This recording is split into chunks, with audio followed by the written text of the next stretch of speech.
Welcome back to the Aviation RC Noob Podcast. You found us. My name is Joe. And I'm Matt. We're here to be with you along your journey and to share our experiences in RC aviation. If you have any questions, thoughts, or want to share a flight story, hit us up at aviationrcnoob@gmail.com. Now, buckle in. Let's take off.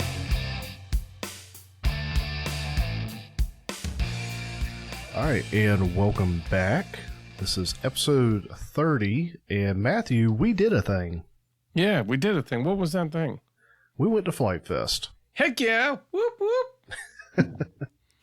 We went to FliteFest, and we had a good old time. That's right. Yeah, absolutely, man. It was awesome. Mm-hmm. I'm actually, I was like, oh, we can't. I wanted to get to this so that we could all chat, and just because a lot of our memories are fresh. And I wanted to kind of capture those while they're fresh. Yeah. And try to more as a way to remember for next year. We can look back on this episode and go, okay, this is what we need to do this time. Mm-hmm. And you were adamant enough that we were going to get it done or get this recording done as soon as possible, such that I not that matters. I'm actually in a hotel room again tonight, and this harkens in my mind all the way back to our earliest of episode 0, episode 1 when we first started. I was recording in the room, so it's a little different. Yeah, this time I've managed to actually bring my microphone set up into the room, so it's a little weird, wonky setup. So hoping this goes okay, but so far sounds good. Okay. Awesome. Well, why don't we talk? Most of what we've done is at FliteFest. So is there anything that we have built or flown? I know we really talked to each other and to you, our listeners, right before we went to FliteFest. So there's not a whole lot of building and flying outside of what we did right before or after FliteFest. But is there anything that you did? Did you... after we recorded, did you fly your Corsair before we went? I did not. So basically last episode was recorded really at this point, like it was last Tuesday. So we're sitting down on a Thursday. It was last Tuesday. We were sitting down to record for what was this past weekend. And now we're sitting down tonight. So no, there was some packing up that occurred for FliteFest, but there was no building pre-FliteFest. But then once I got up there, then do we want to talk about what we were building or just sort of before flight test building? Yeah, anything that we built before FliteFest, maybe. All right, well, then I got nothing. Go ahead. That was a crazy week. Well, it's been pretty crazy just trying to, anytime you're leading up to a big event, it gets pretty crazy. Like I didn't do any flying. The schedule was booked for the pilot lessons and stuff like that. So, and I wasn't really pushing for it either, just because I knew how much time and effort I was going to put into like trying to get things ready. And so I really didn't do a whole lot. The biggest thing I think I did was I did in fact cut out 8 Spitfires to bring with us. Yeah. I did do some repairs to the HRC7, and I think I tried to fly it to make sure everything was kind of eked out of it, only to end up causing a little bit of problems. So I kind of brought it with some repairs that needed to happen. And I think that's about, I mean, other than, I really didn't work. I worked a little bit on the submarine, but not a whole lot. And then I think the biggest thing is when I came home, I flew the craft that I have, a Lippish P15 from, I think it's Free Wing is the brand name, but it's through Motion RC. And I've had that thing for like 2 years. And after going to FliteFest, I was kind of like, I don't know why it's taking me so long to just put this thing in the air. Like I'm a much better pilot now in the sense that I can recover better than I used to be able to. And I know I've set up enough wings in the last year or 2 years that I'll be able to fly this thing. So I don't know what I was waiting for. So I decided to pull it off the shelf and, get the feather duster out. I opened it up, and sure as not, there's a battery in there, and it's FPV all hooked up and ready to go. The battery wasn't plugged in or anything, but it, but it just sort of been there. It's like, that's where all that is. And oh, look, there's a receiver and everything. So I went and flew that today.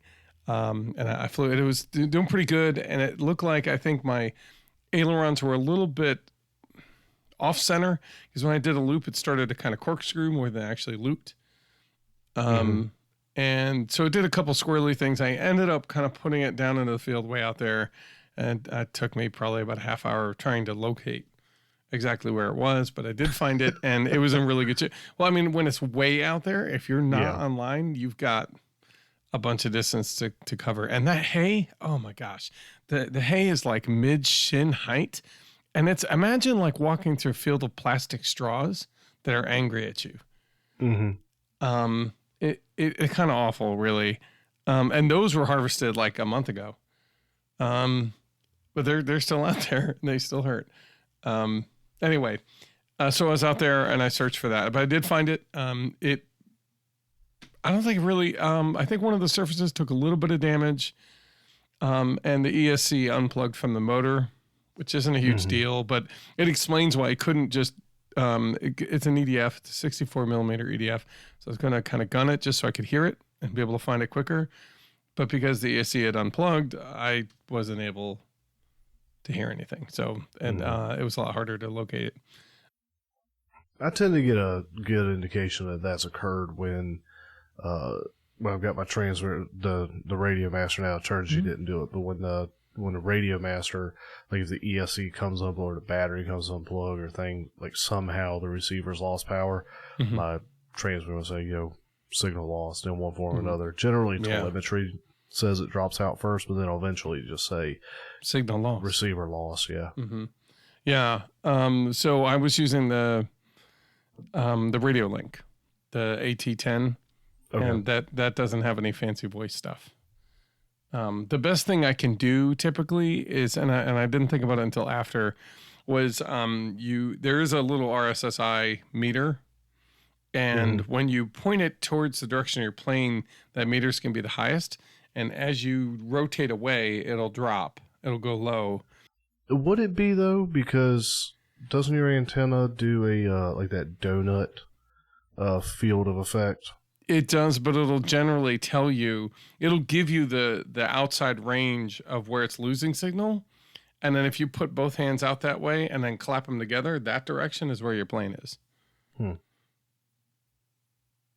That's a surveyor's trick, where you got the two and you want to find the median. You just close your eyes and bring your hands together and clap, and then wherever they come together, that's the middle, more or less. I have to test that sometimes. Set my plane out at a distance, walk away, and just rotate that RSI. Yeah, because I know I can frequency scan with my transmitter, but that's. Remember, it's finely tuned to tell slight differences in RSSI. So you're not going to see a massive drop, but you're going to see, it might go from like 95 to 85 and then back up to, so by doing that, you can at least kind of sort of triangulate it.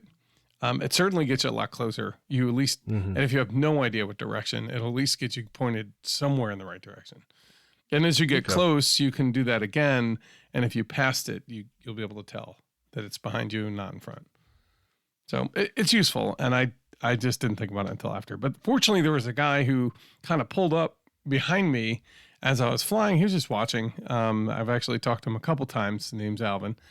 And he just enjoys the hobby, but he hasn't gotten back into it. So he was just watching for me for a little bit until I dumb-thumbed it. And then while I was out there, he kind of honked the horn, and he was pointing a direction this way or that to kind of keep me online, which is nice.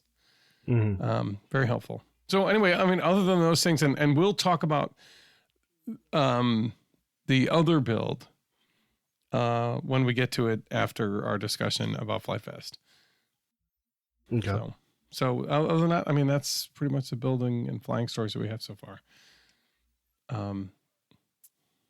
Let's talk about the upcoming build night, if you want, because we're just passing one now. By the time this comes out, we'll have already done it. So if you joined us, thank you. I'm sure we had a great time. Because I love our build nights. I think they're always a good time. The next one we're going to do, I think we're aiming for August 13th, and it'll be another probably 8 to 11 p.m. And if it changes, we'll make a post on Facebook, and if it changes, we'll make a post there, and we'll also post on our Discord server so that you can see what's going on when we do it. So look out for that mid-August. I wanted to get one in before the school year starts and everything gets crazy. Yeah, you're supposed to be getting your boys back soon, right? I'm going to go on a trip the week before that with them up to see my mother. So that's going to be our little vacation. I haven't seen my brothers in at least a couple years, and I miss them. So it'll be good to get up and see them. My mom has come and visited because she's retired. She has more time. But I miss my brothers, and that's a good excuse to go up. Plus, when I go do that kind of trip, I end up seeing all the college buddies and a bunch of other people I used to live near and friends I used to hang out with often. So it's always a good trip to get up to Pennsylvania for at least a day or two and then go up to see my family. So so I'm going to do that. And then when I come back, we'll do the build night, and then school will start, was it like 2 weeks later? And then the chaos begins. Okay. No, but I'm excited. I'm excited to have him back at the end of the summer every time. I'm just enjoying, I guess I'm spoiling myself and enjoying the summer while I have it. So, well, if they get to enjoy their summer, why can't you? Exactly. Right. Well, good. Well, why don't we get to, if that's that, then let's get to the main topic. Yeah. So FliteFest, and I guess I'll kind of talk about my building in a minute. Largely, the way that we ended up going, I drove up to your place. I won't say crazy early, but pretty early on Thursday morning it was. And you got up early and came up, and that way we could transfer things over and kind of head on. I think our goal was to get on the road at my place at 9. Mm-hmm. And which I think we succeeded at like 10. At 10. We were only a little behind. Yeah. Wasn't terrible, but you were still cutting out the Spitfires in bulk when I got there. Yeah. I'm sorry. But I'm like, it worked out. Mm-hmm. And so we drove up, and then and that was just a long drive. But we drove up, had some good hangout time and chit chatty time, and listened to a couple podcast episode times. And then got up there, got to set up. It was already too late, really, for us to have been flying by the time we got there, because we didn't get there till like 7. It was like 7:45. It was about a 9-hour drive. Okay. 9.5, and we got there because we had to stop and eat and just go to the bathroom, that kind of stuff. So when we got there, it must have been about 8:00, and all the registration closed. Like we missed the registration shortly after they closed. I thought they closed at 7, so they were at 7:45. We pulled up. Whatever. We drove around a little bit and went, okay, we're gonna go pick a camp spot. And we just reached one way out. I'll call it way out in the back, but I mean, it's not that far. Yeah, and I liked our spot because our spot was great. I mean, it was about the farthest you could be away from the flight line without being at the extreme ends of the camp. But it was the last row. But right, but we were more centrally located, so we didn't have to. Like I've been near the end and out, and that's the distance. Especially if you're carrying all your build materials in and out every day, which I was at the time. That got tiring.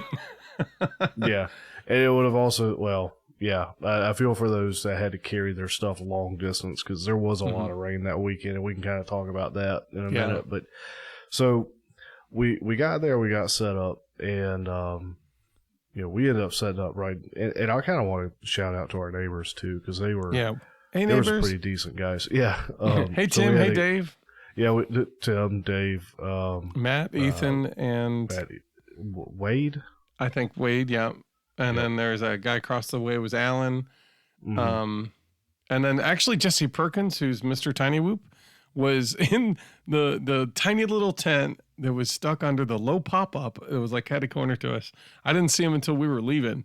I'm like, oh my gosh, that's you. Like, you're right there. I would have come over and said hello and to talk to her for a little bit. Like, man, I had no idea. He's like, yeah, well, I'm like, that's fine, man. It's good to see you. Well, but yeah, I wanted to mention neighbors because, for better or worse, we ended up getting kind of a build set up at our campsite. I brought the 6-foot fold out. You brought the Easy Up. We had our tents kind of opening up into the Easy Up. And when we were kind of getting ready, we'd gotten off our first shift of volunteering, I think. Yep. And then we're going to be building. And so I was kind of getting my stuff ready to go down to the build tent. And Dave, our RV buddy, walked over and said, hey, I got this extension cord that we can run from me to you, and you guys can sit here and build. He's like, I've got all this gas. I was hoping to get rid of it. I don't want to bring it home. So, yeah, man, crank my arm a little harder. Okay. Yeah, I know, right? We'll set up here and build. And it kind of had its advantages in that we weren't, like, shuffling around for space, which, not that I've been in the build tent until later that weekend. Like, it was kind of nice being relaxed at the campsite. The problem was then the Easy Up didn't have the sides. Yes. So it was just the cover. And about the time you got back to camp and we were just about to get kind of started building in earnest was when the rain decided to come. Yeah, I'll tell you what, then I realized that pop-up isn't quite as big as I remember it. I mean, it is. It's that big, but when the rain's coming in at 45 degrees, it all of a sudden becomes real small. And you can't just like pick the table up and move it so that 45 degrees doesn't hit, because now the rain's dripping off the other side. So there's really, your 8 foot of room becomes 2 foot real quick. Oh yeah, it wasn't as awesome as I think we envisioned in our head. That part wasn't fun, but I mean, the setup was perfect for just chill out campsite. I mean, we had our chairs, the citronella candles at night. We had the table. It was just a good way to chill, and it was nice at night. Oh, and talking about things we have brought. I don't know why I thought that blow up mattress that I brought was going to be big enough for my tent. I swore my tent was bigger than that. So Joe bought a little tent from, I don't know where, but Walmart or whatever. Walmart. It's an Ozark Trail. It was appropriately sized. Yeah, no, it was appropriately sized. It was a really good 1 or 2 cuddly people tent, and it was very inexpensive, and it was a great choice. But the bed you brought with you. So it was describe the bed. Up. Yeah, it was some like blow up mattress that my in-laws had given my wife a while back. And it was, it's got the built-in integrated pump and everything. It's a double stuffed twin. Okay. So it's a double stuffed, double height twin, which by itself would have been just fine. It'd been a little, but the problem was this, and I blew it up at the house. I was aware of it. I just thought it would still fit. This thing had a blow-up headboard attached to it, which added another like 1.5 feet to the length of this twin-size bed. So, yeah, I'm glad your tent was big enough to hold it, because you got that bed and I got your mattress. I'll tell you what, that was fantastic. It was nice to have a headboard and not lose all the pillows off the end and get them all wet. Yeah, must have been real sweet. I appreciate it. Thank you.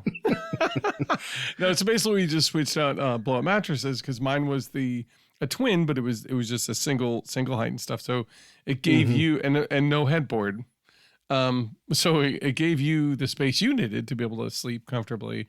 And it sounds like it was a comfortable sleep. And of course, the double stuffed headboarded mattress was fantastic.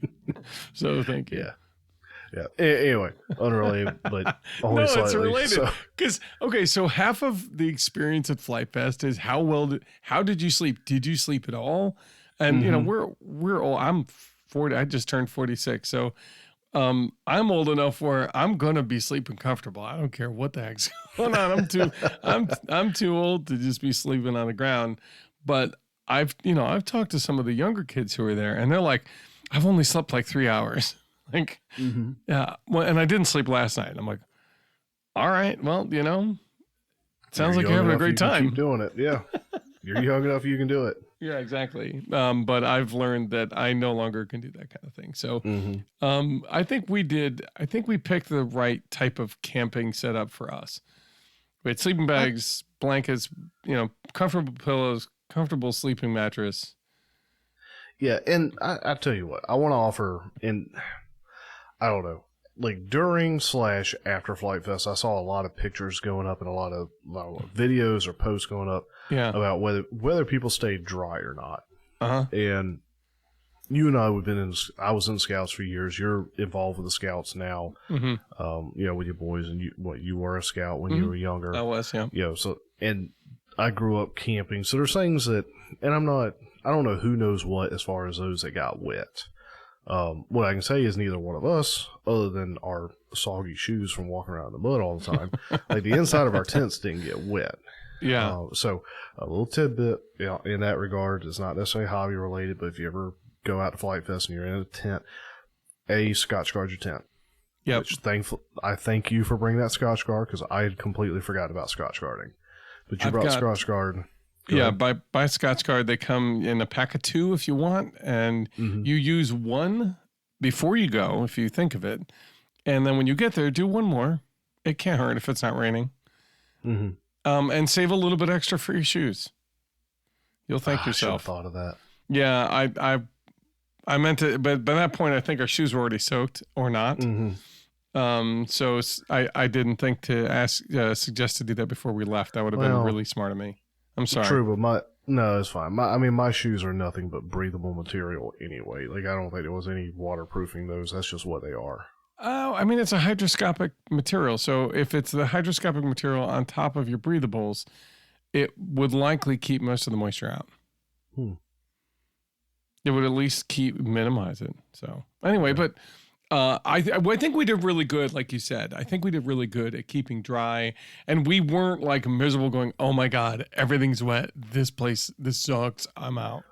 Well, continuing that tip, so Scotch guard your stuff, but the other thing, and I don't know, again, who knows what, but when it's raining, pull your stuff inward in the tent. Get everything off the walls, and don't touch the walls. Yeah, generally, that's where your leaks come from. If there's water on the outside, you touch it, you've broken that water seal, water starts coming through, and it just spreads from there. And so basically, if you don't like somebody, you either go in their tent and touch all the walls, or you tell them, don't touch the walls, because they're going to touch the walls. Oh, yeah. So anyway, for anybody who goes in the future, if it rains, you want to stay dry, don't touch daggone walls. So we get up there, we get that set up, and yeah, the rain and this, that, but in and amongst all that, I was finally able to rebuild the Fogey Power Pod. Nice. And it was like your first order of business while I built the Fogey wing, right? Yeah, you had to rebuild your wing because you left it or you lost it, or no, I busted it. I busted it a while back, and the whole plane was acting funny, much like it did when I was done. Because it was a little uneven, like the dihedral was off, and so it was always kind of tilted to the left or to the right or something like that. So, so yeah, I'm like, well, I'll just rebuild the wing. I mean, it's a really simple wing, and of course, I didn't bother looking at yours because that would have been smart. So I just started cutting. I didn't bother to pull it out of the van for you to look at it. Yeah, one of the ways we kept all the planes as dry as we could, and all of our build materials and stuff, is we left them in the van because we knew the van would keep watertight. But yeah. So I built one ad hoc, and then as I'm finished, it starts to rain sideways, and we got it out of the rain, but the moisture in the air just started warping the one half of the wing. I was like, oh, this is going to be bad. But you know what? Yeah. It's FliteFest. Let's see how it flies. So I eventually, I shorted up with some giant barbecue skewers, the kind that you use for s'mores. Barbecue skewers, yeah. Them big boys. Yeah, they're like 30 inches or 36 inches. Anyway, I put one in front and one along the center crease there, and it's kind of straightened it out and kept it sturdy. So, anyway, so when we finally got a chance to get to the flight line later, was it Friday, I think? We just kind of tooled around with that, and you tooled around with the Corsair. And yeah, so I had to do some more glue on the Corsair to fix the wing tip, reattach some of nothing was wrong with the nose other than the engine cowl. Some of the paper was starting to peel, so I wanted to re-secure that, which, by the way, is also peeled off again. Well, look, you did a really good job of putting it back on. I mean, it looked great when you were done the first time, so I imagine you'll do much the same the second time. You could also use foam tack.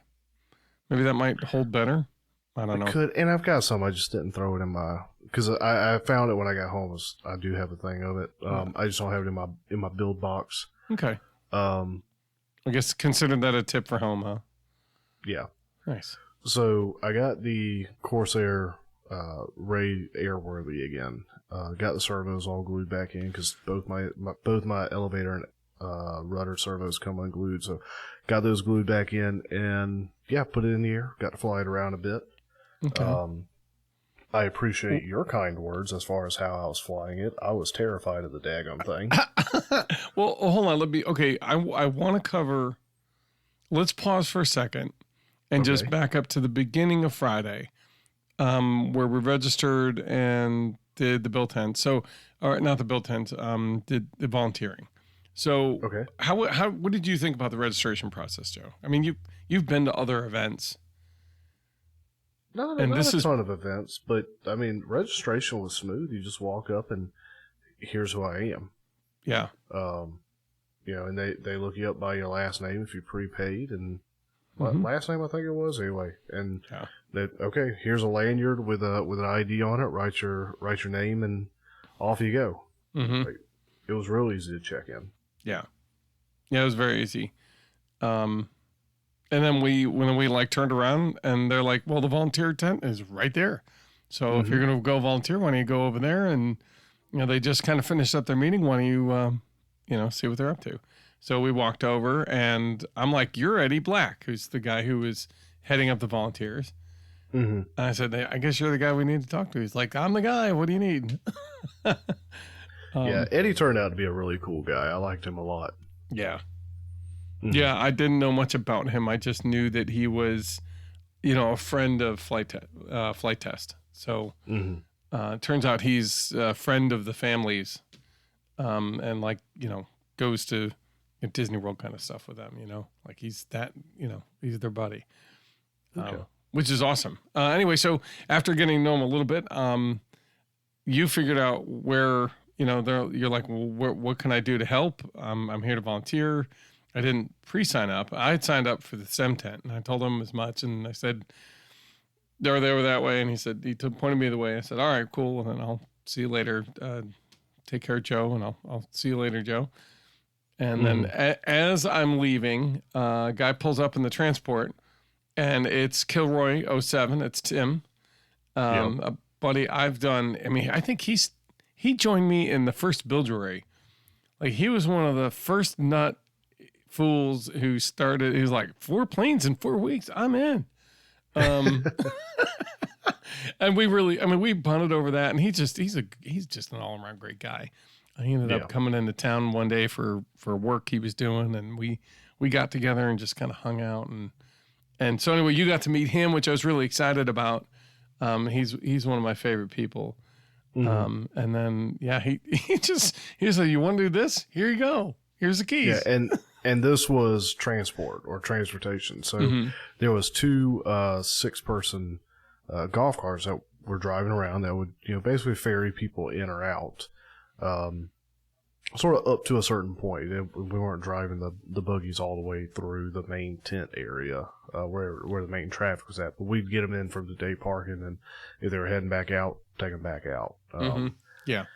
And it was just a nice thing. I mean, it was, I think, I don't know. I won't say it was primarily for, older folks or those who were going to have trouble walking a long distance, but, those were the ones I was really keeping an eye out for and making sure I swung by and checked on them. But at that point, if I didn't have anybody that necessarily had to have the transport, then, I was out there making the laps anyway. I'd pull up beside somebody, hey, you want to lift? The kids love to take the ride. So, they're fighting over who gets to sit on the very back because the back 2 seats face backwards. Oh, yeah.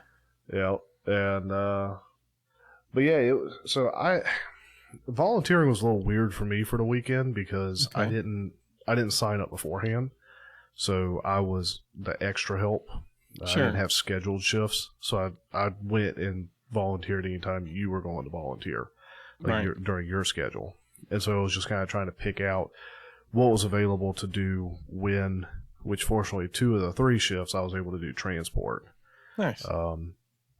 I'm trying to remember what my third one. It was a gate. You were. Oh, yeah, the third. It's just trying to make sure that people didn't drive through, especially by the time you were doing that, it was really muddy.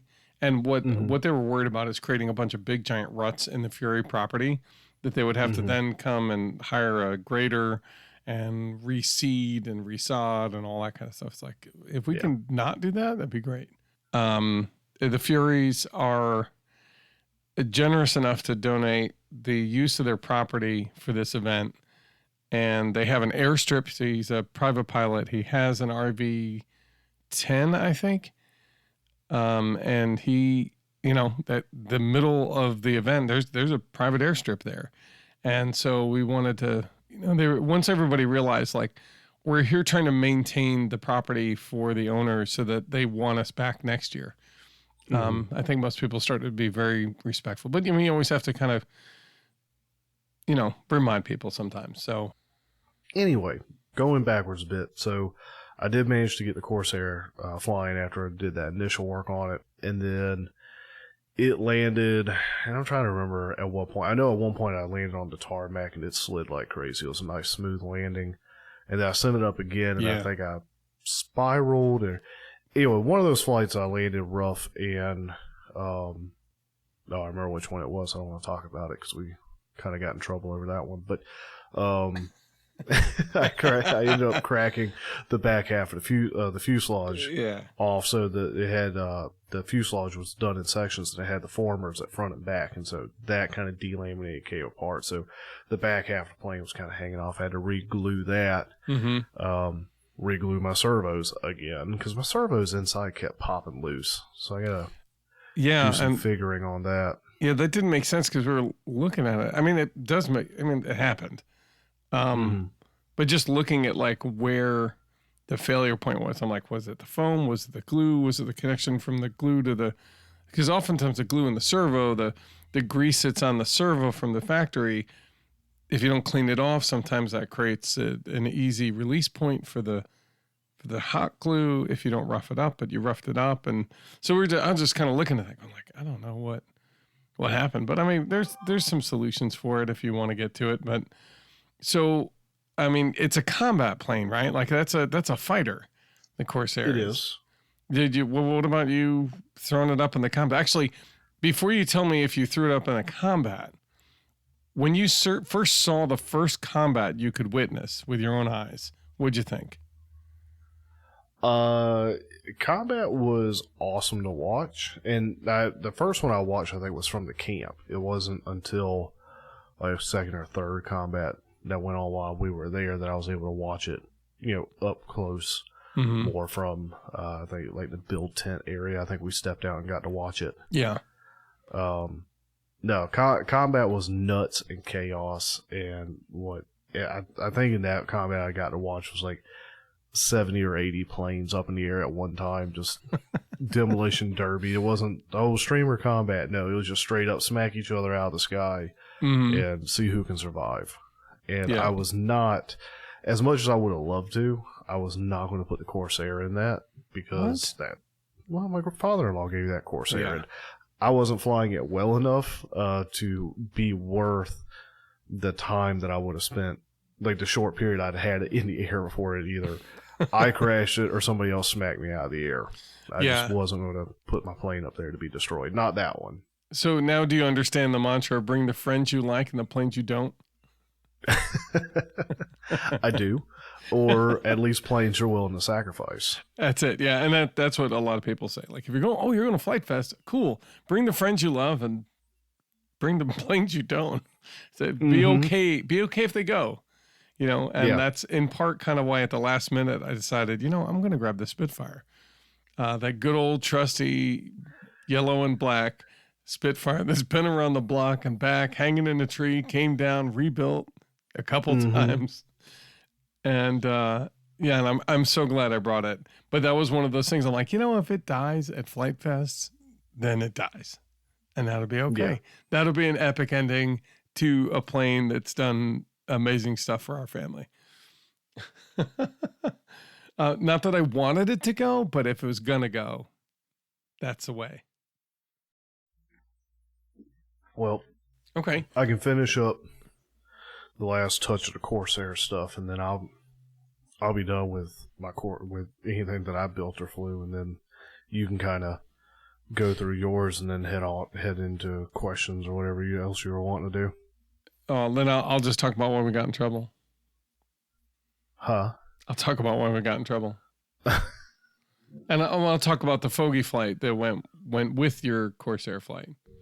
And why we got in trouble. And then why we got in trouble. And part of what, and then talk about we got in trouble by Dale Stratton, who's somebody I've known on the forums since we had a Christmas challenge, and he built a Santa Claus with 8 tiny reindeer with a little, like a... Oh, was that him? Yeah, he was the one to design that. And we're all like, dude, there's no way we're going to cut this out. This is ridiculous. It's so Santa Claus with reindeer. It was like a quadcopter setup, right? No, it was a single motor in the front, and it was like a plank. One of those flying planks, basically, but there's 2 sides to it that were the profiles. And then it just had 2 surfaces in the back. It was like a flying wing, but not that. I remember seeing something about that, yeah. Mm-hmm. Yeah, but he did that like ages ago. I mean, that was like when I first got started. So he and I have talked to each other on the forums for a long time. So it was neat. Yeah. So while you flew the Corsair, I think you did a circuit or 2 and ran through a battery and had a good experience, right? And then I brought my Fogey with the new wing, and I wanted to see how it was. And of course, the whole time I'm looking at the wing going, this isn't even. The one dihedral is much higher than the other on the outer dihedral. Right. And I was like, this is going to be a little wonky, but no, this should be fine. We'll check it out. So I strap the wing on and I get up in the air, and it's getting towards dusk. And of course that seems to be my magic time where I always try to fly planes right when it's almost impossible to see. But anyway, so flew it around. We had a good time, and it had a little bit of like a steer to the right tendency. So I had to keep my hand on the sticks. But there's another guy with a traditional old Fogey, and he was just tooling around, and he pretty much was hands off flying, and he would just tap a couple clicks of the right trim, and he would just do a loiter, around the sky, and then he would kind of bring it back. He'd fly a little bit, and then he'd go, oh, I want to just kind of go in a holding pattern. And of course, the battery goes for 20 minutes on that thing, Yeah. So we just flew that around, and flew pretty well. Well enough where I was doing some loops, and I even did a barrel roll. And thankfully you were there as my spotter. Because it was dusk, and it started to do some weird spiral thing, and I couldn't tell if it was upside down or right side up, or if it was going towards or away. And part of what I really enjoyed about us being there and flying together in that, that chaotic situation is one of the reason why you're asked to always have a spotter is the spotter's there to look out for where everybody else is and what you're about to fly into as a pilot. Mm-hmm. And your job as a pilot is just to fly. And then the spotter's to make sure that somebody doesn't hit you as a plane, or more importantly, hit you guys in real life as they come in for a landing and maybe miss. Mm-hmm. And so while we were doing that, there was a lot of communication. While you flew the Corsair, my head was on a swivel looking left and right and making sure that nobody was coming at us or coming towards us, or if you were coming around to make a landing, at any given moment, there's like 6 people running across the runway. And so it was just kind of, having that communication, and, it's part of what I love when we get together. Now we don't have to do as much of it. But when we get together, I really enjoy when we're just sitting there talking and going, hey, see if you can go behind that tree, or what do you think about doing this? Or, and we just kind of talk about, what we're doing while we fly. But at FliteFest, it's kind of really important.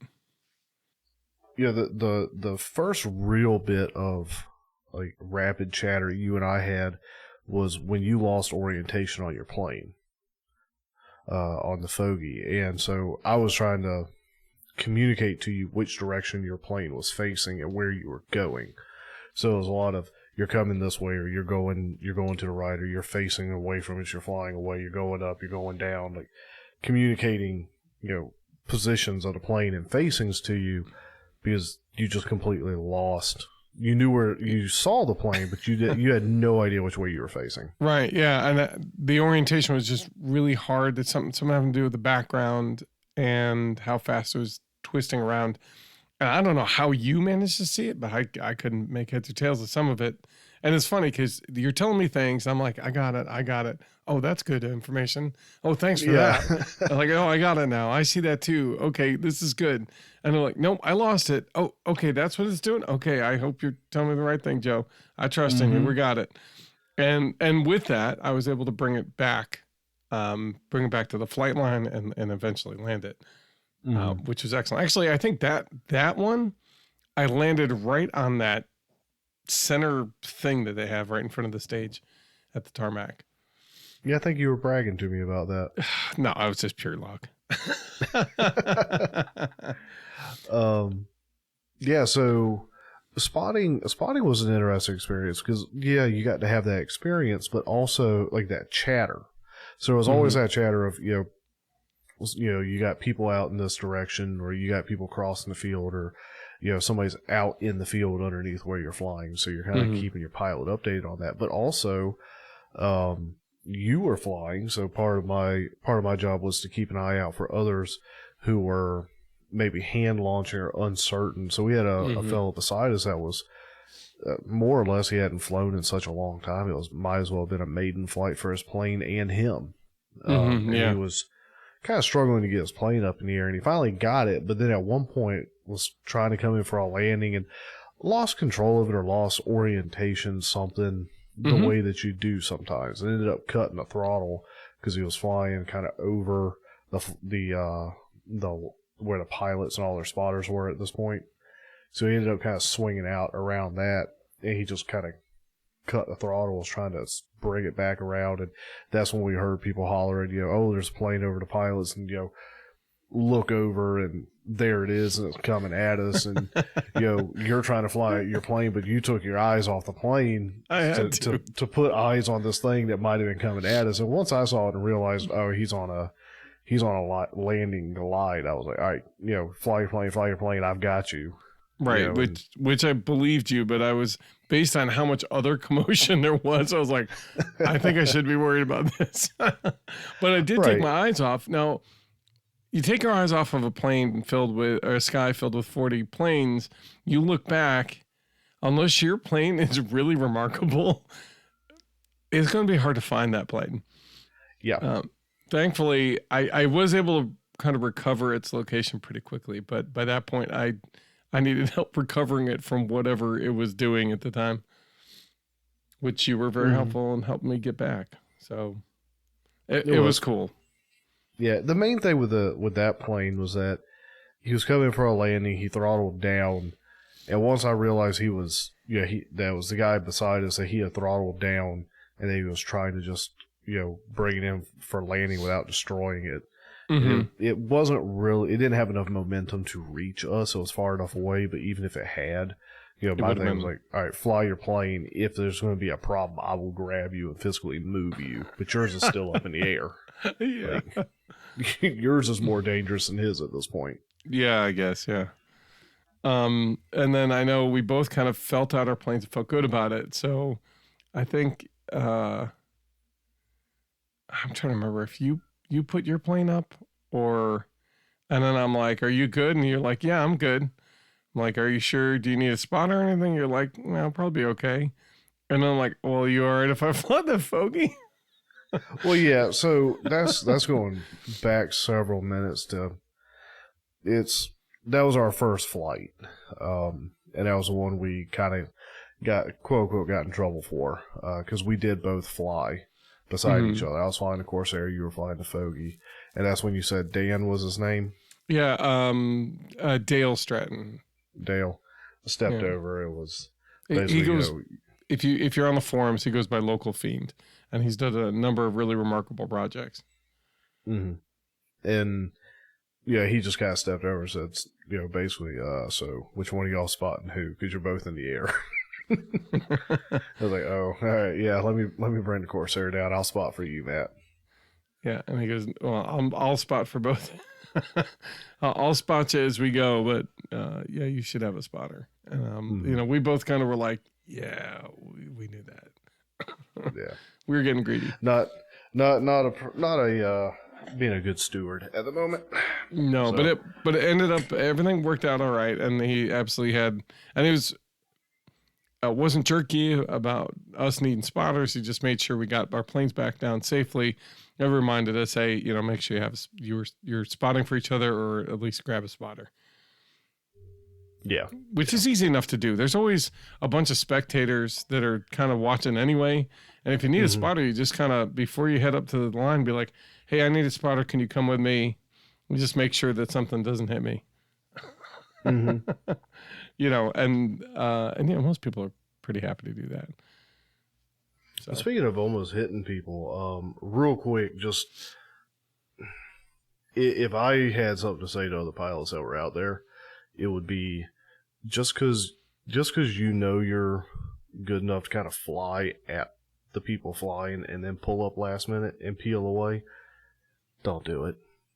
Because there was one or two people out there that were kind of buzzing the pilot's area. And, yeah, the yellow biplane was one. Yeah, it was a biplane. I think later on there was one of the Wonders or something.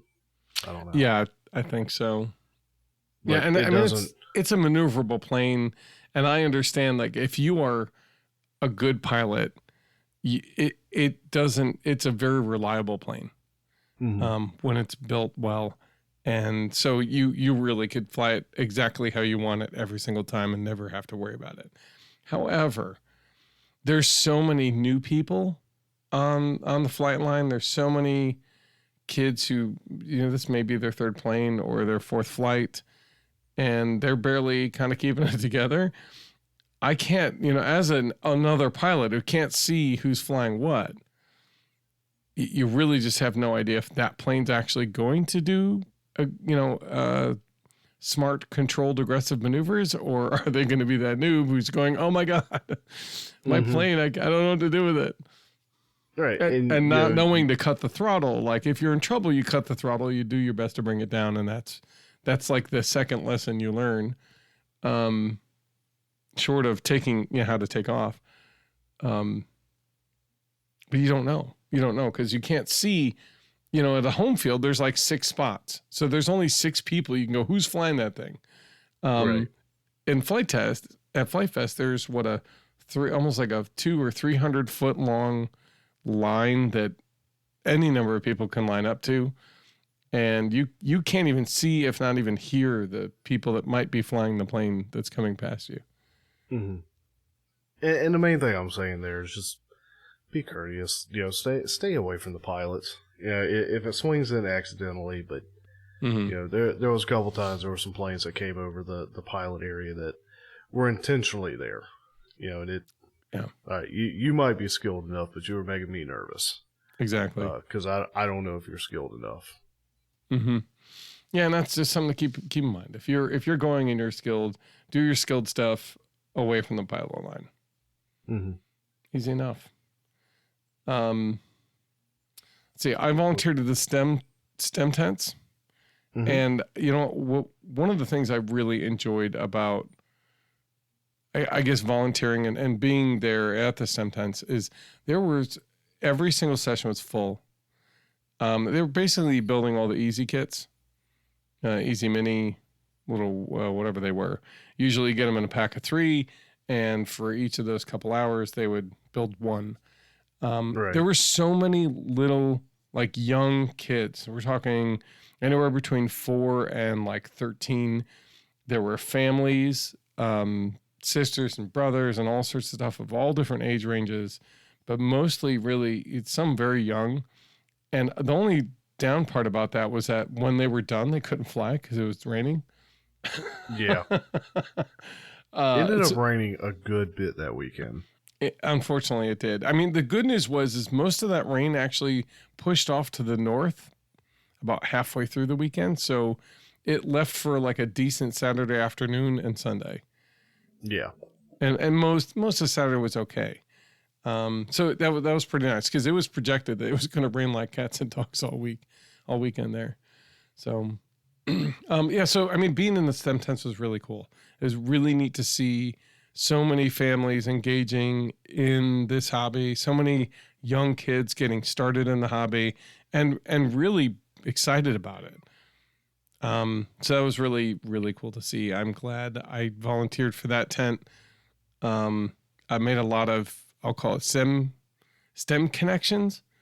And as I'm likely to continue to do some STEM stuff for the Cubs, it's really helpful to have those resources and people to look up and talk to in the coming year. So that's really cool. And all the kits that they had for the STEM things, they were all free. You just showed up, you signed up for a spot, and you just built one. This is pretty cool. They had all the stuff there for it. Yeah. So that was sort of our flying for Friday. Saturday we got to do a little more. I didn't do a ton of flying on Saturday.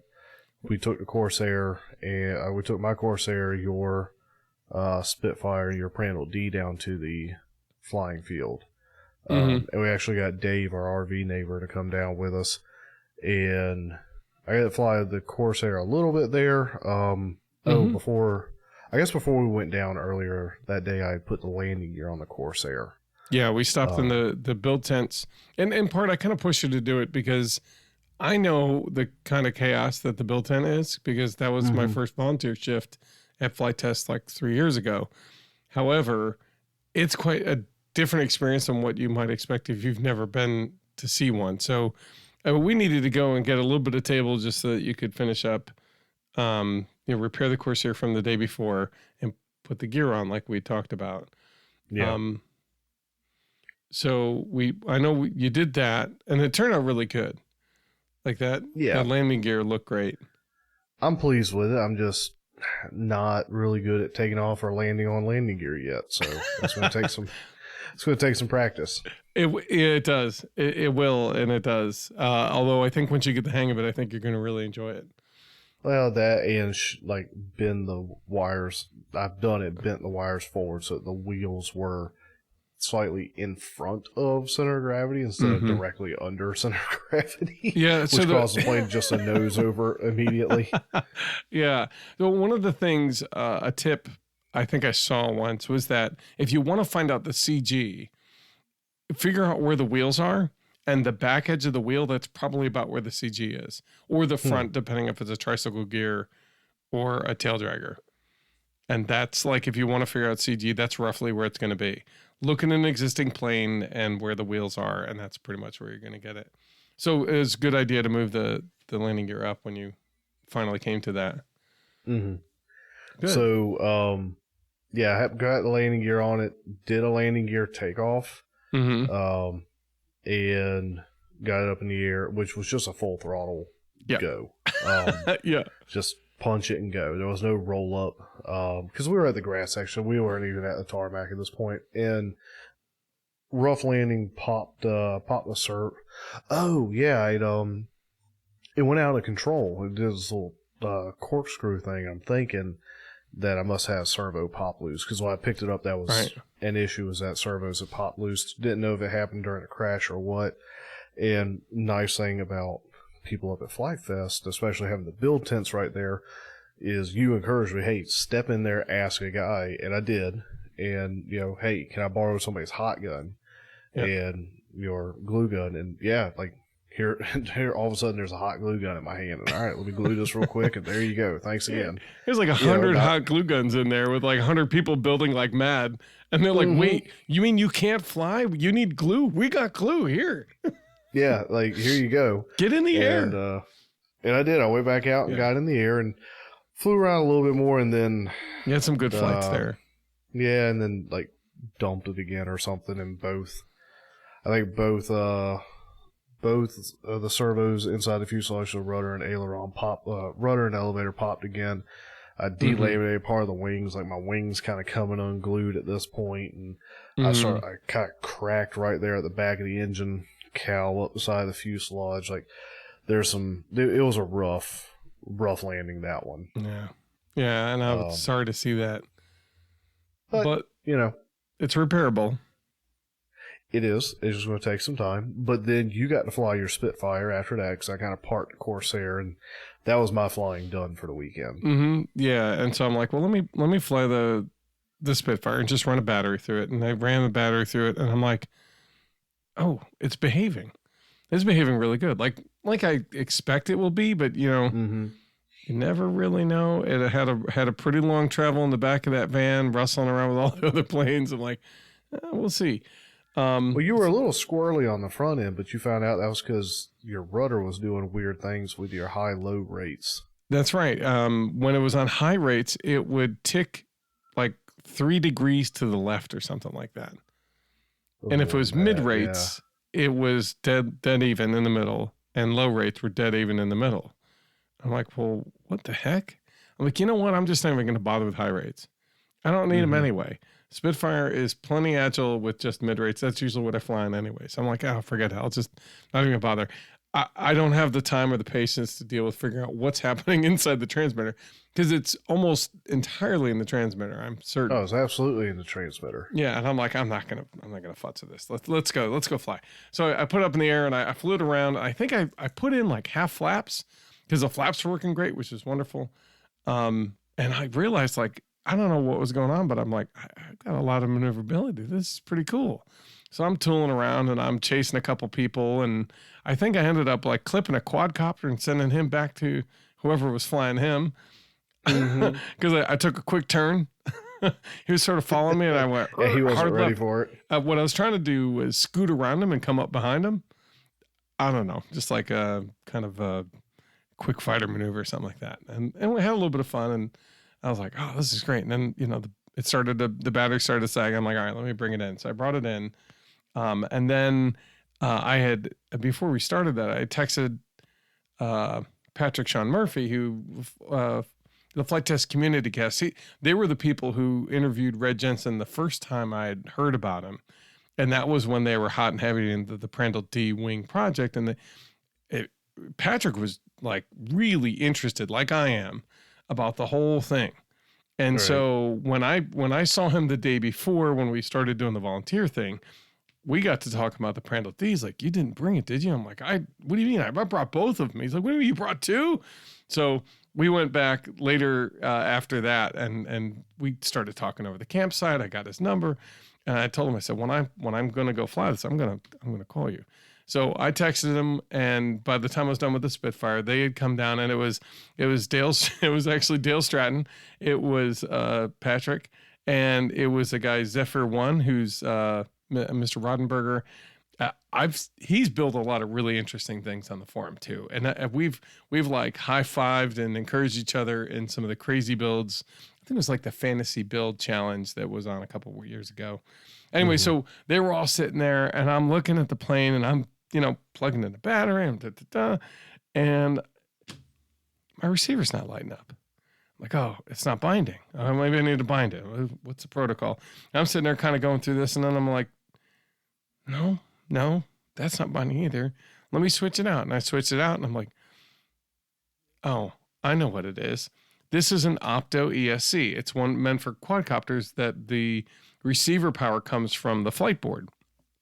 Okay. And normally I've got a little jumper that has an XT60 male and female, and in the middle is a little thing that goes off to the BEC, like a separate BEC just for that. Right. Because I'm trying to remember, ESCs that are higher amperage oftentimes don't come with BECs.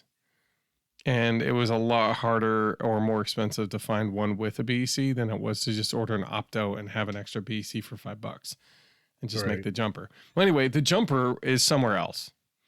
Just straight out, it was somewhere else in the campsite, in the van, somewhere at home, in a different plane. Turns out it was in the Reptile Dragon 2 that I had at home. So I wasn't going to find it even. Yeah. Yeah, it was remotely not even up there. Yeah, I found it today. I was looking around, I'm like, oh, son of a gun, there it is. Anyway, so I looked and then I realized, I'm like, oh my God, guys, I'm really sorry, but this isn't going to fly at all. I wish it could, but, and they're like, no, that's all right, man. Well, dude, it happens to me all the time. And I'm like, I wish I could show you this flying in the air. Like, I want this to fly here so bad. And he's like, yeah. I said, don't worry about it. And like, in the meantime, they're like 5 minutes to combat, 5 minutes to combat. And I'm like, well, I guess we might as well just throw the Spitfire in combat. And they're like, yeah, okay, cool. Well, you guys have fun. And, and our neighbor is like, yeah, get that Spitfire ready. Hurry up. I want to see this. So, and then I seem to recall challenging you to put the 4-cell in it, and you refused. Yeah, you did. And you know why? Because the 4-cell is like a 1500 or 1300 milliamp hour. And it would have eaten through that battery faster than you could say lickety split. I would have had 2200 in my bag I was offering up. Oh, I wasn't even thinking that. Oh my God. Yeah, I had two 2200 4-cells in my bag. One, because I had run one through the Corsair. I'm your favorite idiot, but I'm still your idiot. Yeah, I'm an idiot. That's fine. I was just thinking I've got a bag full of batteries, and the only one I've got 4 cells. They're 1500s. Well, that explains. I retract my chicken statement then. That's what it was. And I was like, the combat lasts a while. And let me just do this. I'm like, I picked a battery. And it was one I'd already chested, and it was at like 4.0 volts instead of 4.2. So I'm like, well, it's not like topped off, but rather than pull out a battery checker and find the battery that's full, I'm like, let me just put this in here because it's ready and it's here, and let's get this started so that way when combat's ready, we go. And so we kind of scooted down closer to the center a little bit, and they called out for combat. People started lining up. And so this was the first time this is the first successful combat I've ever been in. The previous 2 times I've gotten my stuff ready to go in combat, they lasted either there was a malfunction at launch. I think I had a streamer get caught up in the motor, and that pretty much ended that. And the other time I had an overheat at like 30 seconds in. So I had like Tone of the Tiger up in the air for like 30 seconds, and it said, nope, it's time to come back down. I was like, stink. So those are my previous experiences with combat. You're new to being near the combat line at all, let alone being kind of in it. What did you think of that? I was thinking it is very important to have spotters here because that was a lot of planes real quick. I think that was one of the busier combats. Was that one that you were in? It was basically the last combat of FliteFest. It was the evening of Saturday night, before dusk. There was 100 planes in that mix easy. Yeah. Big ones, little ones, fast ones, slow ones, green ones, blue ones. How's that riddle go? Red fish, blue fish. There you go. Whatever, yeah. So being up on that, so all the pilots step up, all their spotters set up, we launch you, and then it's just mayhem because I wanted to watch your Spitfire. I wanted to watch you fly as much as possible, but I had to be my attention had to be on everybody else and making sure that we weren't going to get a plane to the face, which spoiler, we didn't. I don't know that anybody really did, which blows my mind. Yeah, I think everybody kept out over the field, and I don't think every once in a while somebody will kind of come around, and oftentimes it's very high, which is good, and so they have time to come around. But every once in a while, like something gets out of control, and but no, that didn't happen at all in the combat we were in. So periodically, I would look and. Okay, I've spotted around. We don't have anybody coming right at us. Let me locate where you're at, because I want to watch you for a few seconds, and I'll go back to making sure we're not going to get hit by anything. And I'd kind of be keeping a spotter on you out of the corner of my eye. Where are you? And I'd watch it and see it. Buddy, I ain't never seen you fly like that, because you got into that combat and you started flying that Spitfire like you stole it. I not only did I steal it, but cops were after me hot.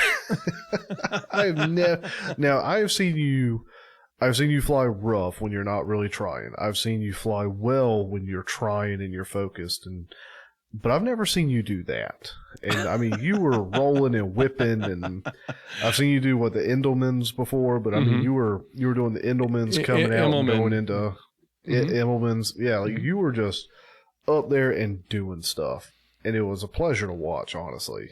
And made spotting, enjoyable for that aspect too.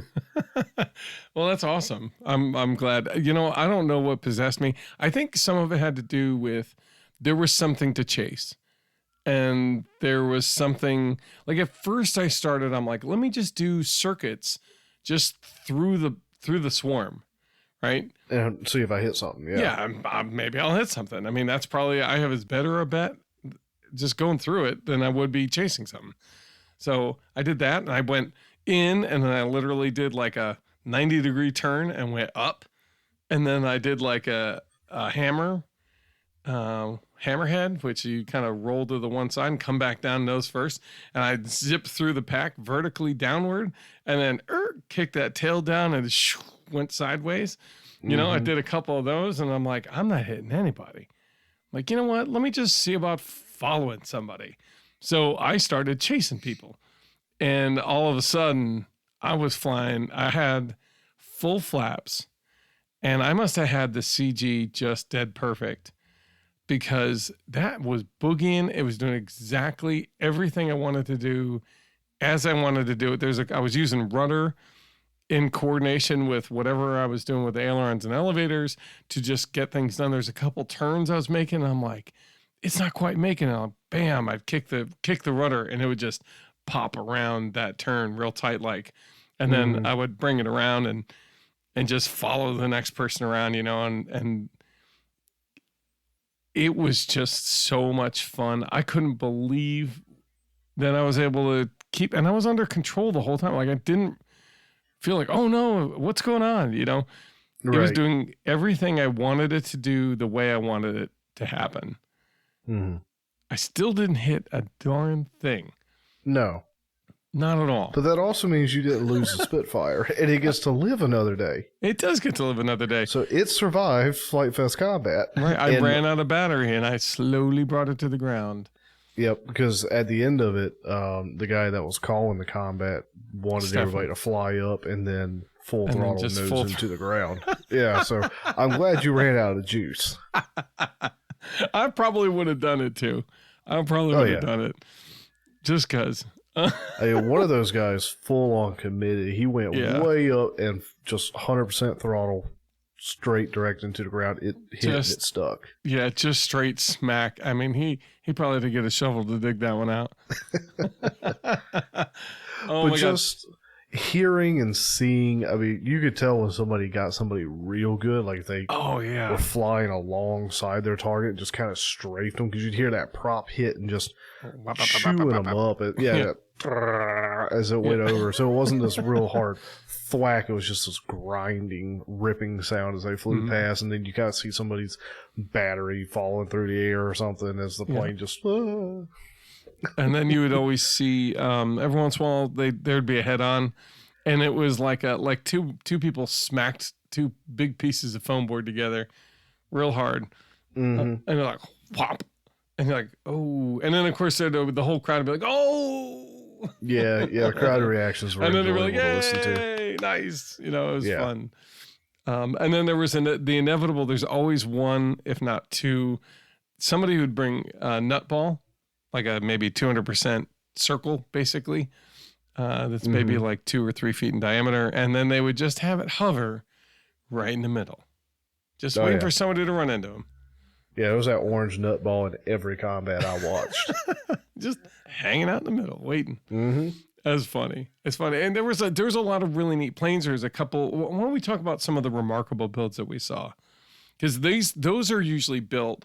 They're either partially built before they come and assembled and finished at FliteFest, or they're 100% just kind of planned out at home and heaven help you, just cobbled together and thrown together while you're at FliteFest, and they're flown there. They're flown in the combats and stuff like that, specifically to be a big target for everybody else to go hit.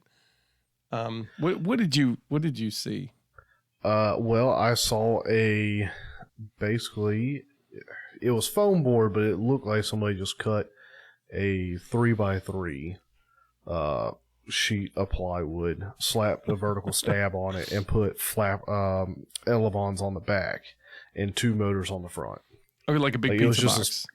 It literally, that's all it was, just this flat thing. And I'm watching them trying to get it in the air, and I'm like, how you even CG that? It's not an airfoil. How are you? But they eventually got it flying, and it was just a high alpha flyer. That's all it is. So by tilting the plate up a little bit, it creates a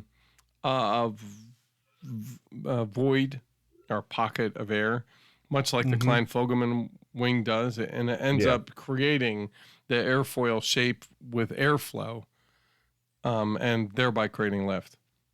It's pretty cool. You're never going to get one to go straight. I mean, it's almost always just high alpha, but they're fun. So we saw that. I remember watching them try to get that in the air. There was there was a biplane that was out there, but it wasn't those yellows, that real thin biplane. You almost wouldn't have known it, except you saw it. You could see that there were 2 airfoils. If you look at Flight Test's old Gotha Gaggle, it almost looks like the Gotha bomber, like a big bomber, World War I style bomber, where it's a really long, thin top airfoil, and the bottom airfoil is a little smaller, and the it's just a box coming off of the back. Was Greg Tanos out at FliteFest? I think he was. I thought I saw something, but he may not have. I did see a flying man. I saw the flying man when I was sitting out at the gate. I said, "Is Greg out here, or did somebody just bring a flying man?" Yeah, I don't know. I'll have to reach out to him, just see if he was there, and just let him know, we missed him. We were there too. But yeah, I saw that too. I saw a flying man. It looks like basically those guys who jump out and they have the squirrel suits. Yeah, it's basically, that's what it is, but add a motor and it just flies around. A lot of fun. Those are really cool looking. And then there were a couple more, and I know you're going to talk. So obviously I can't list them all. The sort of the big one, and I guess I'll start Steal the Thunder. I'll let you pick it up and go from there. You do it. Was a 30-foot wingspan, 50 motor plane. Yeah. Just a monster of a thing. They were building it. What was that pink foam board they were building? 'Cause that's that's like the building foam for insulation, actual construction. For house construction and stuff. Yeah, they built it primarily out of that, and then there were 50 power pods, all daisy chained together to a degree, and a battery intermittently connected. I don't even know all the details, but it was massive, gargantuan. I'd never seen something so big in all my life. Not in a plane, not for an RC plane. I was about to say, other than a real plane, right? Now, it didn't get to fly while we were there. I think there was a couple videos put up on it on the Facebook page, not ours, FliteFest's, where they were trying to fly it. Do you know if they ever really got it off the ground, or was it just kind of a? So they got it about maybe a 50-foot sort of glide, and then the tail just shredded. Oh no! And that pretty much ended that. Yeah. No, I'm not. So Peter Sriepel, he was the guy who designed the Bushwhacker and a number of other really cool planes. Really, I'm trying to think. Really good functional planes. They just fly really well. I'm trying to think of the other ones. All I can think of is a Bushwhacker, but he's done a couple, and he brought that kind of fun, whimsical air to FliteFest, even more than they already had. So he's always like a friend of FliteFest. and a friend to FliteTest. And so every year he was the one responsible for building the giant circle plane or the 50 wing plane that they put up one of the FliteFests. So his tradition is to 50? do something crazy. Oh, I think I remember seeing that. Yeah. Yeah. If you look at some of the old FliteFest videos, whenever there's like some crazy something, he did typically a lot of those. Okay. So this was no different. I think the only difference was that I don't think he jumped on it as early. I think he probably thought he'd be able to get it done a little bit sooner than he did. And it turns out it was like, Sunday afternoon or Sunday midday that he was able to get it. And they put it on top of the golf cart and kind of launched it from the top of the golf cart. But it was like sense. 50 CPAC motor, like 50 10-inch props. I didn't think they were quite that big a motor, but were they really? Yeah, that's what they were. Wow. Okay, I didn't walk up and look at the specs on the motor. Yeah, I just remember looking at the sets. I'm like, that's a CPAC. It's like, yep, that's 50 of them. I've got a couple of pictures. I'll post them on the Facebook and in our Discord forum. Yeah, that was pretty remarkable to see them all lined up. I'm like, oh my gosh.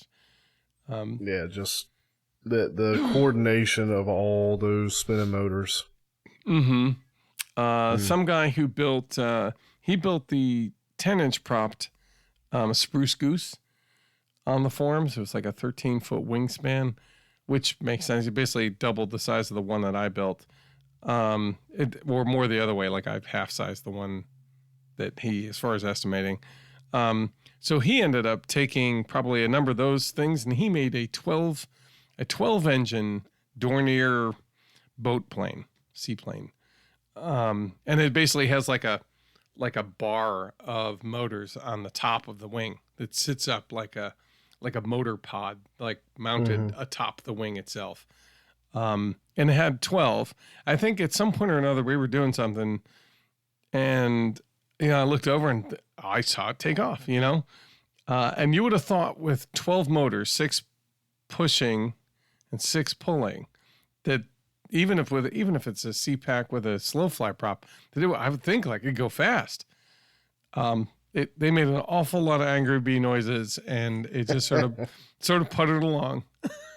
All that noise and not a whole lot to show for it. It didn't look like it, but it was a really cool looking plane. He did a great job with the project.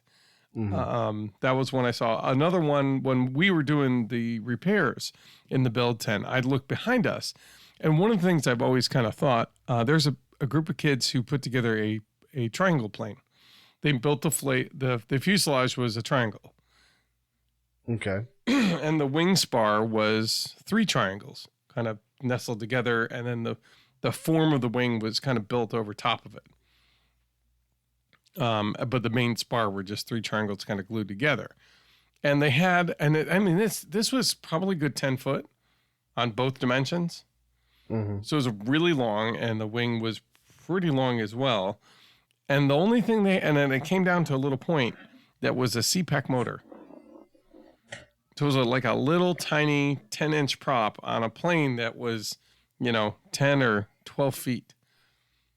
Yeah. And you're like, that's not going to be enough. Oh my God. You seriously think it's going to fly? And you know what? And it was a pretty thick cord too. I saw it later in the air flying. And the first go, it flew straight. It went up, it flew a little bit, and then it came down, and I couldn't get it to turn for whatever reason. So I guess they must have had like a servo failure. But it didn't do anything but just go straight. So that worked out for him. And I saw him put it up again later, and then they must have either borrowed servos or added a bunch of extra ones, and they got it to start turning and stuff like that. It wasn't a great performer, and it went incredibly slow. But that was a really neat project. It was neat. It was pretty cool to see it up in the air. I'm trying to think what would be maybe one more. I really loved watching that green flying wing in combat, and it looked like it was hot cut foam, and they cut a little slot out there for a pretty big motor, and it was like maybe bigger than the Kraken, so it was about 8 foot. And then it looked like it was fiberglass covered and packing tape covered. And that was really beautiful to just watch in combat. Just flying around, buzzing around, and being a good stewarding target for everybody to try to run into. But it was big and it was pretty effective. So if it ran into you, chances are you were going to lose that battle. So Yeah. but that was really neat to see. So kudos to the pilots and the builders and all that stuff who came in with these great ideas and made them come to life at FliteFest. That's pretty awesome. So one of the things that I like about FliteFest is even when the sun goes down, the festival does not stop. Yeah. I know a handful of years ago, the FliteTest store had night radians, which are basically gliders. Really nice, very good performing gliders that had a new light chip in it that would have LEDs that they had programs in it, so you could kind of flip through them. And they had, chasing, and they would flicker, and then they had a bunch of different things. And so that year, a ton of people went and bought one, and I was very close to buying one myself. I'm kind of kicking myself for not, but I'm sure. And one of the things that we were thinking about doing, if we had a little bit more build time, was that we were planning on building Spitfires, and I was planning to definitely put the LEDs I brought with me in the plane and light those guys. So that we could join them at night and hope we didn't lose the Spitfires somewhere in the middle of the night. But had you ever seen anything like that? I had not. And I do kind of want to, I don't know. I don't know if I want to look one up and see if I want to get one or what, but I was aware of night flying as a thing. The night radians seem to have made it real easy and real nice because they were just such slow flyers. And I'm looking at pictures of them right now, and they're just, they're essentially a glider. And they were real nice slow flies. I mean, guys were just out there just lazily flying around. And it was just a joy to watch. And I wish we could have been out there flying with them, but I mean, we're sitting way back at camp, and the guys are just flying until 2-3 o'clock in the morning, just steady flying them. I'm not sure it all stopped. Every time I thought it stopped, it'd be like half hour later, all of a sudden you see like 3 or 4 more go up in the air. And if it wasn't radians, they had to go and charge their batteries. Yeah, I think so. And if it wasn't radians, it was something else that somebody built. Really. And it was majestic to watch. That's part of what I enjoyed. Just sitting back at camp with the citronella candles under our little tent, just relaxing, chatting about this or that, and looking out at the flight line and just watching these, all these lit planes kind of just tooling around the sky.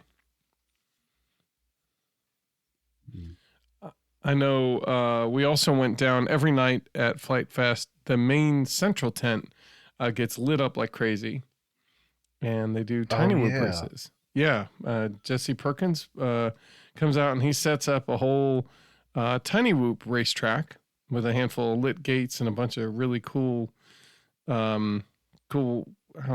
lighting setup, and he hosts races for the night.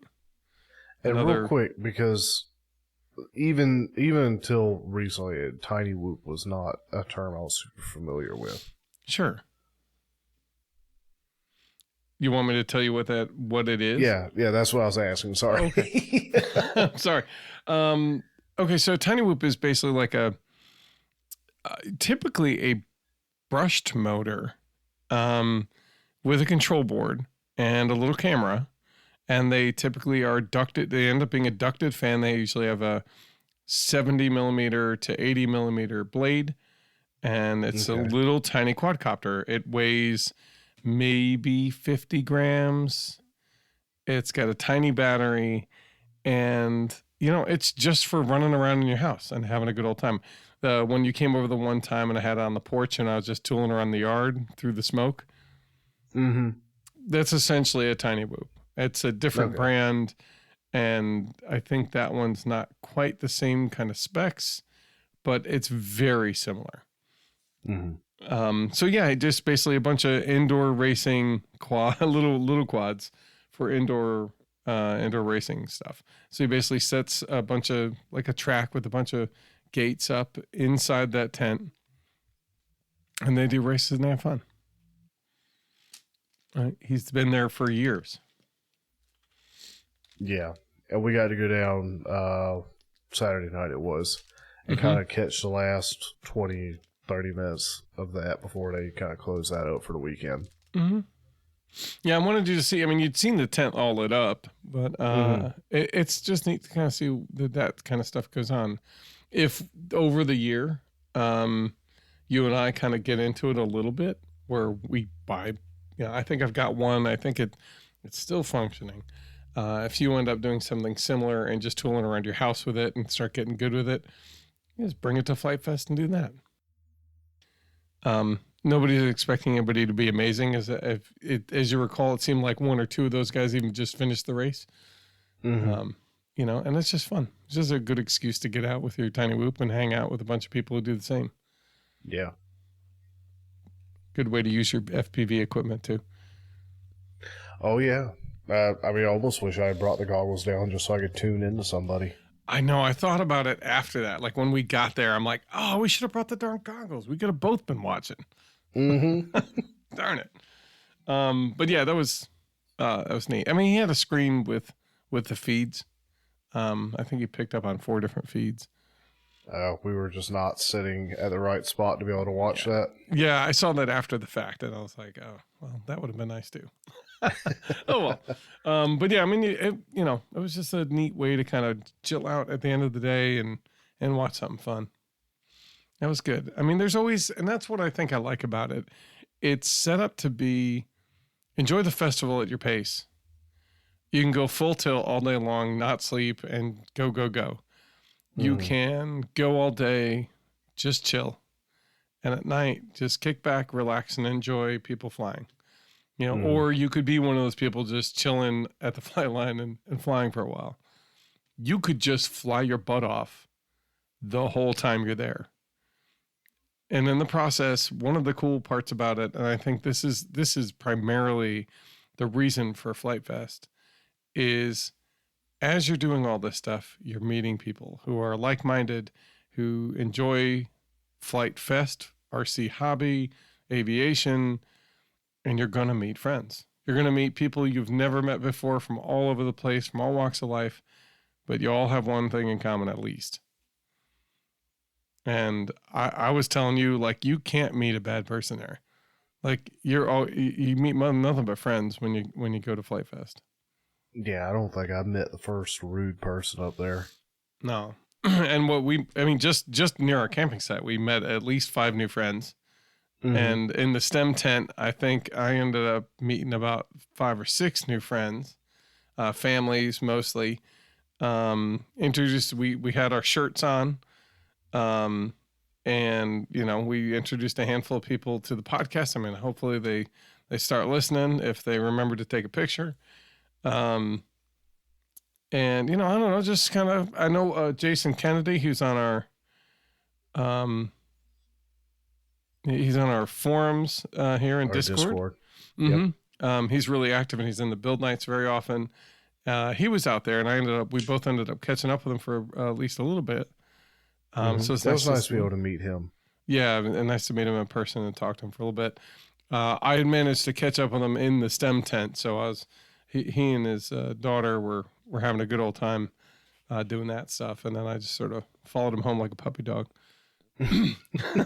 No, we just ended up talking about a bunch of different things. He was showing me an airboat that he had put together real quick because why not? Something for the kids to play with and something for him to enjoy with the kids. So it's good. Like, and I know we didn't even barely touch on the camper end of the world. Like, we were over in the camping section, which is where there's a handful of campers, but mostly it's tents. Right. On the other side, it's like Camper City. There's a ton of stuff going on over there too. So, I always tell myself, one of these years, I'm going on the other side and just kind of walking down and saying hello to people and hopefully meet up with like Terry Dunn, who's a guy he's from a different podcast, but he's the guy who designed the Yin Yang, that asymmetrical plane. He's done a handful of things. He writes articles for the AMA and a bunch of other things like that. I've been meaning to meet him because he's been at that FliteFest a handful of times. And I've been wanting to just go up and, shake his hand, say, hey, thanks for putting all that content out there and being such a mogul and hobby. I appreciate it.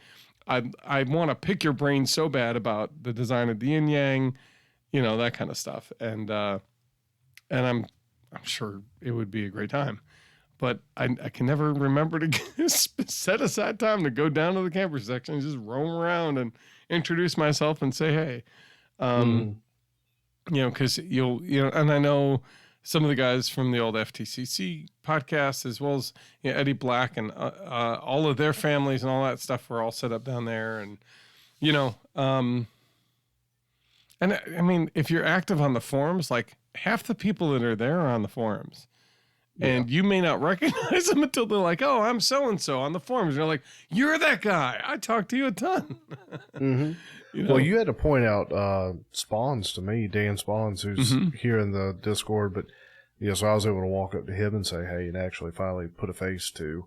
Because even though we've seen him in the build night and I've seen his face once, it's just different when you're out in the world.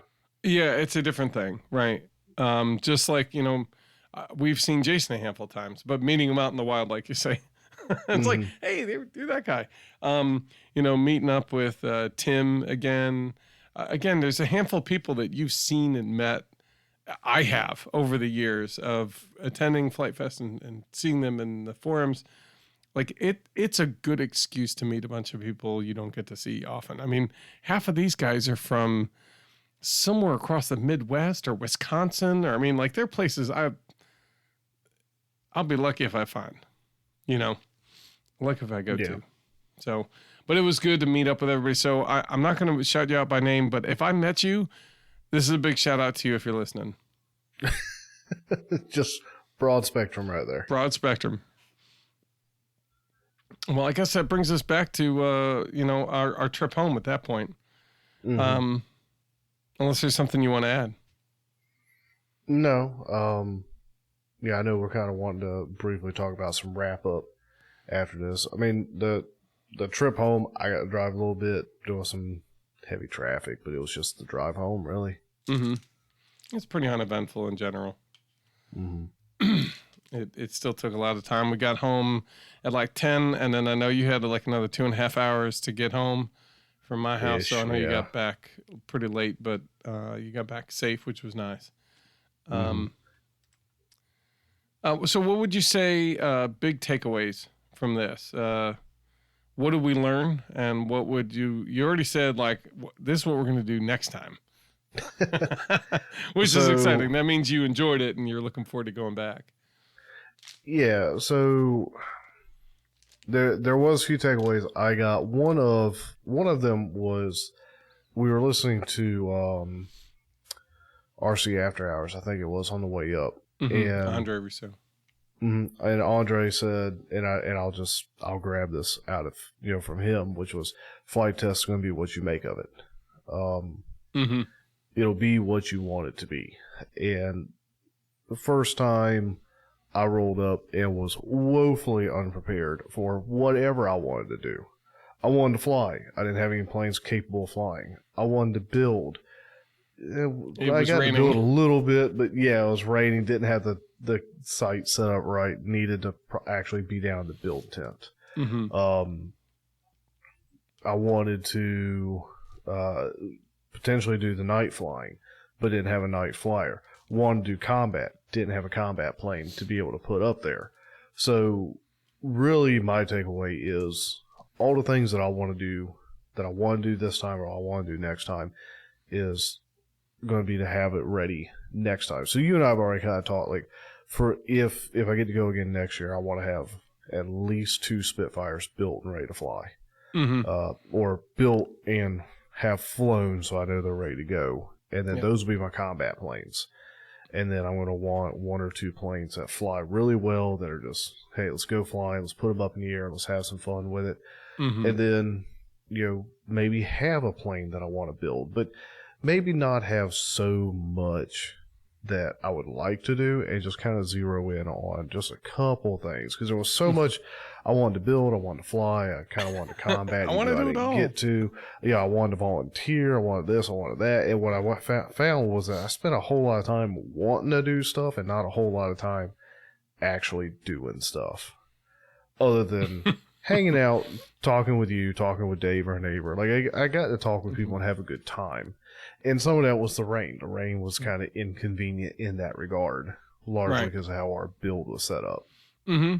Yeah, it definitely kind of put a damper on Friday. I think more than I think we expected. I think we rolled in expecting we'd get a chance to build and finish up the little things we set up to be like, it's only going to be a couple things. We'll finish these up in the build tent first thing on Friday, and then we'll have the whole weekend to go have fun. Yeah. And that just didn't materialize like we thought. I mean, it was still a weekend full of fun. Just oh, heck yeah. Yeah, and we've talked if next time I may see about if I can borrow an enclosed trailer, so that all these planes that we would love to have ready to build, we're not trying to pile into the back of the van on top of all the other stuff that we've got in there, so it would be a better transport of the planes. Right, and we also talked, even if we have to continue to use the van, which worked really well. I think the hardest part about it was we didn't I don't have a shelf set up in the van or anything. It would have been really nice to have like a lower section, which is where we put all the gear and all the boxes and all that stuff, and the planes sat on top of it on like a shelf. That would have helped to kind of separate what's going on from one from the other. But yeah, it was awesome. And I'll tell you what I really enjoyed about it was to be able to share it with you, Joe, and to be able to spend the weekend with you. And we just had, I don't know, I really had a great time spending it with you and just sharing the whole ridiculousness of the event. just being able to be there with you and I really enjoyed the flying with you at the flight line. And I'm looking forward to next year when you're in the combat, flying it like you stole it. And I'm going, duck, Joe, duck. There's a plane coming. Or, next year we'll both have planes ready to fly for combat. Yeah, definitely. And we'll spot each other. Yeah, we'll go back and forth. That'll be fun. I know we didn't talk about it, but they had a limbo contest. I kind of saw it out of the periphery. I wasn't there to see that. It was just, the bar gets lower and lower, and eventually everybody's got to put their plane in the dirt. So, but yeah, there's all sorts of fun. So I'm looking forward to next year, and I think we'll plan for what our needs are and what our wants are from FliteFest a little bit better. And if there one more takeaway I have, and this is more of a shout out or a call to action for anybody who's going to FliteFest next year. Behind the scenes and behind everything that you see going on, there's a lot of people who don't get named doing stuff. There were the red shirt crews out there who were out there. Those are the guys that are like they're on the schedule. They've got stuff to do. They're overseeing things. And then you've got your orange shirts that were out there that were the volunteers.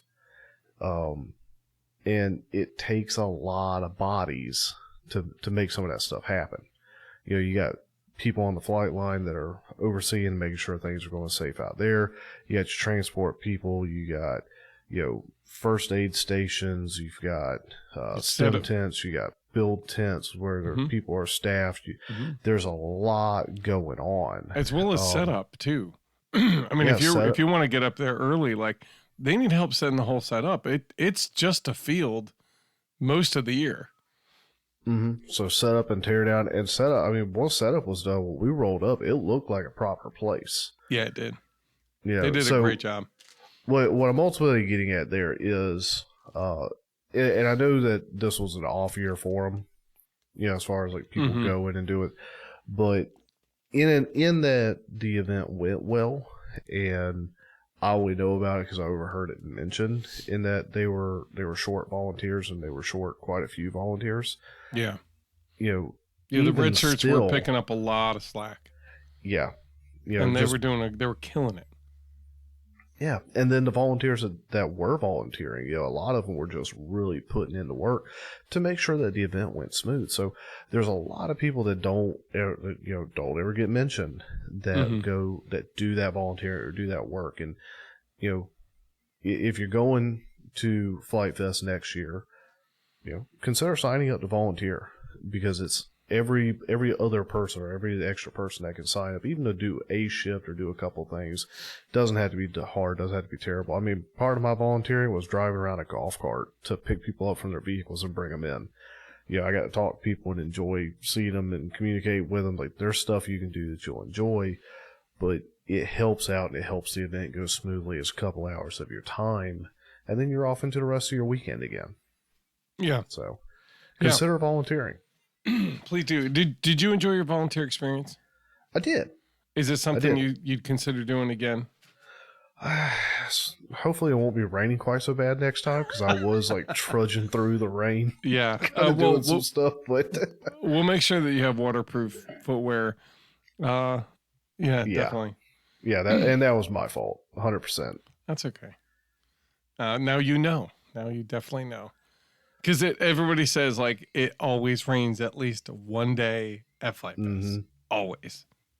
No fail. I'm like, oh, okay.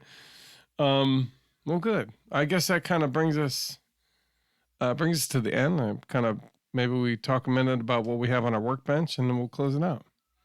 Sounds good. I can tell you there won't be much of anything on my workbench right this week. I'm kind of trying to wrap up a couple projects. But once those are done, I've got to figure out, I got to do the repair work to the Corsair and then figure out why my servos keep popping loose. And then while I said I wanted to work on the 7 while I was at FliteFest, with all that rain, I was not willing to pull it out and let that humidity get to it. I'm glad you didn't, honestly.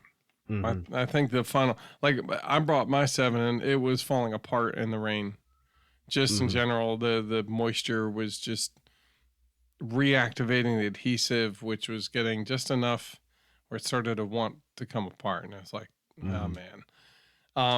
I mean, ultimately it'll be fine. But I'm glad you didn't start putting it together only to watch it fall apart on you. So, yeah, do the repair work on the Corsair, finish up at some point the 7,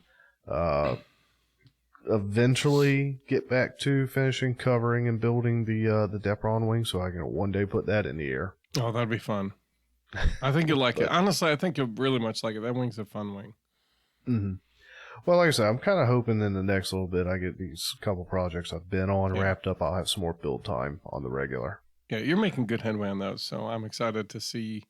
Those done for you, because I know it'll be kind of like a big pat on the back, like a big kudos to you. It'll also free you up to do things you are more like you want to do rather than you feel like you have to do. Yeah. Well, what's on your bench? I got the same stuff as it has been, I think, because I kind of put the car plane and the J1000 kind of put on the back burner, knowing FliteFest was coming up. I wanted to make sure that I had certain things ready and packed for those. I have some servos to put in, the electronics to put in the Texan. I'll probably do that on the build night tomorrow. And I'm just buttoning up the Prandtl D flight test style build, the build video for that.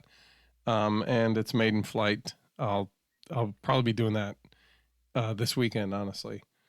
I want to put that behind me as well. So those are going to be enough to keep me busy for sure. And then I will be flying the living daylights out of my Piranha. Oh yeah, we hadn't even mentioned that. No, we didn't. But oh man, oh god, just think about it. Gives me a big smile on my face. So we're at FliteFest, and Flex Innovations has they worked with FliteTest to put together the Aurora board, right? That's their kind of stabilizing assistant, right? Little mini computer board that you can put in any plane or any whatever, and it helps you launch and it helps you stabilized. So if you've got a lightweight plane that gets buffeted around, it's a really good ad. It's almost like an AS3X kind of system. Same kind of idea. Now, this thing, they had 2 or 3 of these running through during general flight, and they fly at like 120 miles an hour. They are like a triangular wedge of joy, and they sound like a TIE fighter when they pass at 120 miles an hour. And of course, these guys who are flying it from Flex Innovations are like super skilled pilots. So they're flying it like 2 feet off the deck, running down the whole flight line at 100. Whoa! You're just like, what in the world is that thing? That's crazy. I had to zip it back and forth a couple times. Like, oh my God, that's awesome. I'm like, oh, I should probably look and see how much that was. So then a little bit later, all of a sudden I see another one zipping down the flight line. I'm like, oh, that's right. I got to go check that thing out. That was going to be awesome. So they did their job. They did their job well. So by the way, thank you. I think it was Seth is the guy I bought it from. He's in the videos. If you look at the Piranha, it's an N with a little tilde over it. Good on you. You guys sold it. You sold it hard, and you did a great job. I think the product probably sells itself more than anything. But then once you see it in flight, like I was wanting one. I had to suppress the inner child. Well, when we get together, I'll make sure I bring mine so that you can see it again. Okay. And you and I will both have a big smile on our face. Anyway, so I ended up picking one up because it was inexpensive and they cut a deal on the battery. I